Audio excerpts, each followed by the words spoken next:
રાજકોટ જિલ્લાના ધોરાજીમાં નગરપાલિકામાં નવનિર્માણ પામી રહેલ ઓફિસના બાંધકામને લઈને ઉઠ્યા સવાલો।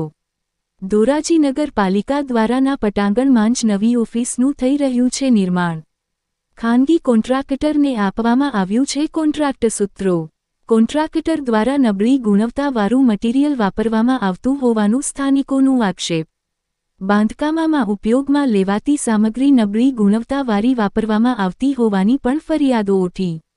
બાંધકામમાં વાપરવામાં આવતી રેતી કોપચી સિમેન્ટ સહિતના મટીરીયલની ગુણવત્તા સામે ઉઠ્યા સવાલો। નગરપાલિકાના અધિકારીઓના આખા આડા કાન, યોગ્ય તપાસ કરીને કાયદેસર કરવા ઉઠી માંગ।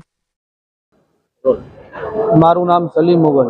હાલ ધોરાજી શહેર નગરપાલિકાના ગ્રાઉન્ડમાં વિવિધ કામો ચાલી રહ્યા છે। તેમાં મોટા પાયે ભ્રષ્ટાચાર અને બેદરકારી સામે આવી રહી છે। ખાસ કરીને વાત કરવામાં આવે તો નબળી કક્ષાનું હલકી ક્વોલિટીનું મટીરિયલ ઉપયોગ કરવામાં આવે છે।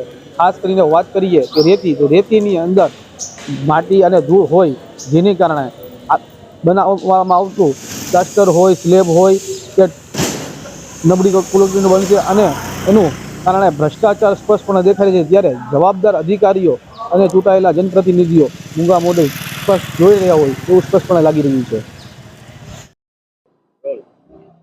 મારું નામ જગદીશભાઈ રાખુલિયા।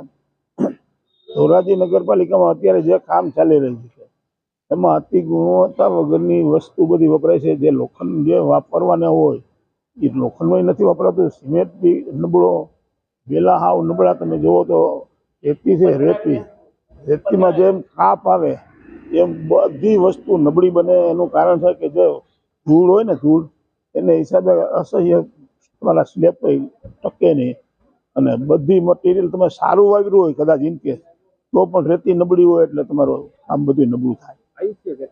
એની આયુષ્ય તમે કહી જ ન શકો। 50 વર્ષની આયુષ્ય હોય ઓછામાં ઓછી સ્લેબની, તો આ 15 વર્ષ નહીં હાલે। અત્યારે જે રેતી પડી છે ને એ રેતીનો સ્લેબ ભરાય ને એટલે 15 વર્ષ ના હાલે।